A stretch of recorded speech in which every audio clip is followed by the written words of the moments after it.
వల్లాహు అహక్కు అన్ తక్షాహ్, మీరు భయభక్తులు చూపించటానికి అల్లాహ్ మాత్రమే అర్హుడు అని చెప్పడం జరిగింది. ఆయిషా రజియల్లాహు తఆలా గారితో ముహమ్మద్ సల్లల్లాహు అలైహి వసల్లం గారికి 6 సంవత్సరాల వయసులో పెళ్లి జరుగుతుంది. ఆయిషా రజియల్లాహు తఆలా గారు తెలియచేస్తున్నారు, అన్న నబీ సల్లల్లాహు అలైహి వసల్లమ తజవ్వజహా వహియ బింతు 7 సినీన్. ముహమ్మద్ సల్లల్లాహు అలైహి వసల్లం గారు ఆమెను వివాహం చేసుకున్నప్పుడు ఆమె వయసు 6 సంవత్సరాలు. వజుక్కత్ ఇలైహి వహియ బింతు 9 సినీన్, అత్తగారింటికి 9 సంవత్సరాల వయసు ఉన్నప్పుడు పంపించటం జరిగింది. వలుఅబుహా మాహా వమాత అన్హా వహియ బింతు 18. ఎప్పుడైతే ఆమె అత్తగారింటికి వచ్చిందో ఆమె చేతిలో ఆడుకునే ఆట వస్తువులు కూడా ఇంటికి తెచ్చుకుంది అని హదీస్ తెలియచేస్తుంది. ముహమ్మద్ సల్లల్లాహు అలైహి వసల్లం గారు చనిపోయే నాటికి ఆయిషా రజియల్లాహు తఆలా గారి వయసు 18 సంవత్సరాలు అని హదీసులో ఉంది. మరి 6 సంవత్సరాలలో పెళ్లి అంటే అని ఎంతో మంది అడిగారు. వెక్కిరించటానికి, దూషించటానికి ఇదొక వాళ్ళకి కారణంగా దొరికింది. మరి మన దగ్గర దీని సమాధానం ఏముంది అంటే, ముహమ్మద్ సల్లల్లాహు అలైహి వసల్లం గారు ఏ రోజైతే పెళ్లి చేసుకున్నారో ఆయిషా రజియల్లాహు తఆలా గారి తండ్రి అనుమతితోనే చేసుకున్నారు. ముహమ్మద్ సల్లల్లాహు అలైహి వసల్లం గారి శత్రువులు ప్రవక్త గారిని ఎన్ని రకాలుగా దూషిద్దామా, ఏ కారణంలో ఆయన్ని పట్టుకుందామా, నిలదీద్దామని చూస్తూ ఉన్నారు. మీ ప్రవక్త మిమ్మల్ని మలమూత్రాలు ఎలా పోయాలో కూడా నేర్పిస్తున్నారని వెక్కిరించారు. ఎందుకు ఏమీ లేక ఇక్కడికి వచ్చి వెక్కిరించడానికి కారణం వెతుక్కున్నారు. కానీ ఆయిషా రజియల్లాహు తఆలా గారి వివాహాన్ని ప్రశ్నించలేదు. ఎందుకు ప్రశ్నించలేదు? వాళ్ళకి శత్రుత్వం లేదా అంటే ఆ వాతావరణంలో వాళ్ళు 6 సంవత్సరాల సమయంలో వివాహం చేయటము తప్పుగా భావించేవాళ్ళు కాదు. ముహమ్మద్ సల్లల్లాహు అలైహి వసల్లం గారు మాత్రమే కొత్తగా చేసినట్లయితే అప్పుడు ప్రశ్నించేవాళ్ళు. పైగా ప్రవక్త గారు వాళ్ళని ప్రతిసారి కూడా అడుగుతూ ఉండేవాళ్ళు, ఏంది మీరు ఇలాంటి తప్పులు చేస్తున్నారు, వ్యభిచారం చేయటం హరాం, నిషేధం, తప్పు అని వాళ్ళు చేసే ఈ పనిని వ్యతిరేకించేవాళ్ళు. అలాగే వాళ్ళు ఎప్పుడైనా వివాహం చేసుకోవాలనుకుంటే స్త్రీ తన ఇంటి మీద ఒక జెండా పాతి పెట్టేది. ఆ జెండా ఉన్న ఇంట్లోకి ఎంతమంది అయినా మగాళ్ళు రావచ్చు, వెళ్ళిపోవచ్చు. పిల్లోడు పుట్టిన తర్వాత ఒక ఆవిడొచ్చి ఆ పిల్లోడిని చూసి ఎవరి పోలిక అనిపించిందో అతనే నీ భర్త అనగానే వాళ్ళిద్దరు అప్పుడు వివాహం చేసుకునేవాళ్ళు. ముహమ్మద్ సల్లల్లాహు అలైహి వసల్లం గారు దీన్ని తీవ్రంగా ఖండించారు. లేదు లేదు, ఇలాంటి పెళ్లిళ్ళు ఇస్లాంలో హరాం, పెళ్లి చేసుకుంటే నేరుగా ఒక స్త్రీతో వివాహం చేసుకోండి అంతే, ఇలా తప్పుడు పనులు చేయటానికి లేదు అని అన్నారు. ముష్రికులు ఎక్కడ లేని కోపం వస్తూనే ఉంది. అలాగే వాళ్ళు వ్యభిచారం చేసేవాళ్ళు.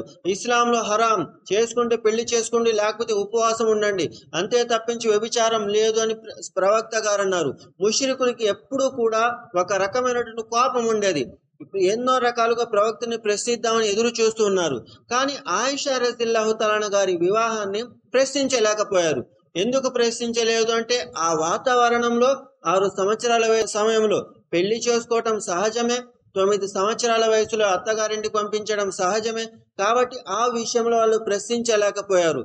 దాంతో పాటు ఆ వివాహం చేసుకోవటం కారణంగా ఆయిషా రజియల్లాహు తఆలా గారికి ఏమైనా శారీరక ఇబ్బందులు వచ్చాయా, శరీరం పరంగా ఏదైనా ఇబ్బందులు వచ్చాయా అంటే ఏమీ లేనే లేవు. పోనీ ఆయిషా రజియల్లాహు తఆలా గారు చిన్న వయసులో పెళ్లి చేశారంటే సరే, ఆ వయసులో నాకేదన్నా తెలీదు కాబట్టి నాకు చేసేసారు, నాకు తెలియకుండా పెళ్లి చేశారని ఎప్పుడన్నా ఆమె ఆ మాట చెప్పిందంటే ఏ రోజు కూడా చెప్పలేదు.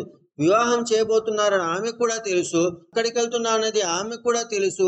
ఆమె కూడా ఏ రోజు నాకు తెలియని సమయంలో పెళ్లి చేశారని చెప్పలేదు. ఇవన్నీ కూడా మన దగ్గర ఉన్నటువంటి ఆధారాలు. ముహమ్మద్ సల్లల్లాహు అలైహి వసల్లం గారు చేసుకున్న పెళ్లి ఆ రోజు ఆ వాతావరణానికి సరైనది. ఆ వాతావరణంలో ఎవరు ప్రశ్నించడానికి వీల్లేనట్టుగా ఆ వాతావరణం వాళ్ళకి లభించింది. అలాగే ఆ వయసులో పెళ్లి ఎలాంటి అనారోగ్యాలు తీసుకురాదు. ఆ వయసులో పెళ్లి వలన ఎవరికి ఎలాంటి హాని లేనే లేదు. ముస్లింలు ముష్రికులు అన్న తేడా లేకుండా అందరికీ అది వాతావరణంలో పర్లేదనిపించేది. అలాగే ఆనాడు ఏదైతే పెళ్లి చేసుకున్నారో దాన్ని ప్రశ్నించడానికి లేనంతగా ఆ వాతావరణం ఉంది. ఇప్పుడు కూడా ఇప్పుడు పిల్లలు డిగ్రీ చదువుతున్నారంటే చిన్న చిన్న బుడ్డ పిల్లల్లా కనిపిస్తున్నారు.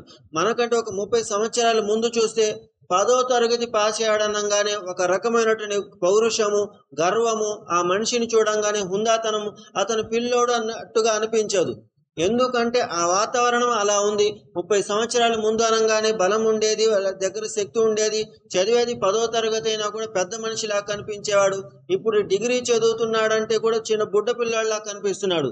30 సంవత్సరాలకి ఇంత తేడా ఉంది. 1400 సంవత్సరాల ముందు దాన్ని పట్టుకొచ్చి ఆ మొహమ్మద్ సల్లల్లాహు అలైహి వసల్లం గారు 6 ఏళ్ల పిల్లకి పెళ్లి చేసుకున్నారనేది ప్రశ్నిస్తున్నారు. ఆ వాతావరణం తెలియనప్పుడు ప్రశ్నించే అర్హత లేదు. మరి ప్రవక్త గారు మనకు ఆదర్శము. ఇప్పుడు మనం అలా పెళ్లి చేయవచ్చా, చేసుకోవచ్చా అంటే మొహమ్మద్ సల్లల్లాహు అలైహి వసల్లం గారి జీవితంలో ప్రతిదీ కూడా మనకు అనుమతి లేదు. ఏదేదైతే ప్రవక్త గారు చేశారో ప్రతిదీ కూడా అనుమతి లేదు. దేనికైతే ప్రవక్త గారు అనుమతి ఇచ్చారో అదే మనం చేయగలము. మొహమ్మద్ సల్లల్లాహు అలైహి వసల్లం గారు 9 పెళ్లిళ్ళు చేసుకున్నారు. ఒక రివాయతులో 11 పెళ్లిళ్ళు ఉన్నాయి. మరి మనం అన్ని పెళ్లిళ్ళు చేసుకోవచ్చా అంటే లేదు, 4 పెళ్లిళ్లతో పరిమితము. మొహమ్మద్ సల్లల్లాహు అలైహి వసల్లం గారు 3 నెలల దాకా ఆపకుండా ఉపవాసం ఉన్నారు. మనం అలా ఉండొచ్చా అంటే మీలో ఎవ్వరూ ఉండకండి, నాకు మాత్రమే ప్రత్యేకం అని ప్రవక్త గారు అన్నారు. కేవలం రంజాన్లో మాత్రమే మీరు 30 రోజులు ఉండండి, మిగతా ఏ నెలలో కూడా 30 రోజులు ఉండటానికి లేదు అని అన్నారు.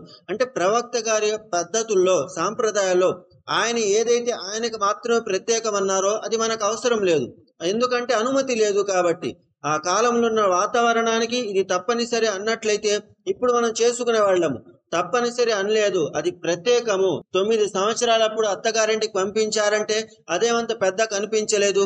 ఈ రోజు 18 సంవత్సరాల పిల్లకి అత్తగారింటికి పంపిస్తున్నారంటే పర్వాలేదు అనిపిస్తుంది. ఇంకొక 10 సంవత్సరాలు 30 సంవత్సరాలు దాటిన తర్వాత 25 సంవత్సరాల లోపు పంపిస్తే బాల్య వివాహం అంటారేమో. కాబట్టి మనకి తెలియనప్పుడు ప్రశ్నించకూడదు, తెలుసుకోవాలి. తెలిసాక దాని గురించి మనం ఏదన్నా చర్చించవచ్చు. ఏమీ తెలీదు, 9 సంవత్సరాల సమయంలో అత్తగారికి పంపించాలి. ఒక వెక్కిరింపు తప్పించి జ్ఞానం అనేది ఏదీ లేదు అనేది అర్థం చేసుకోవాలి. ప్రవక్త గారు మనకు ఆదర్శము. ఆయన జీవితంలో ప్రతిదీ కూడా మనకు ఆదర్శము. మనం ఏదైనా భయపడితే అల్లాహకు మాత్రమే భయపడాలి. వీళ్ళు అంటున్నారు, వాళ్ళది అంటున్నారంటే ఇలాంటి భయాలు మనకి ఏమాత్రం అవసరం లేదు. ఖురాన్ మనకు గుర్తు చేస్తుంది. ఇస్లాం యొక్క సాంప్రదాయాలు, పద్ధతులు ఇవి మిగతా వారి కంటే కాస్తంత భిన్నంగా ఉంటాయి. మనం పాటించేటప్పుడు వాళ్ళు ఏమన్నా అనుకుంటారేమో, వీళ్ళేమన్నా అనుకుంటారేమో అన్న ఆలోచన ఏమాత్రం రావటానికి వీల్లేదు. ఇది అల్లాహకు భయపడాల్సిన విషయము. భయపడితే అల్లాహకు భయపడతాము, జనాలలో ఎవ్వరికి భయపడము అనేది గుర్తు చేయటం జరుగుతుంది.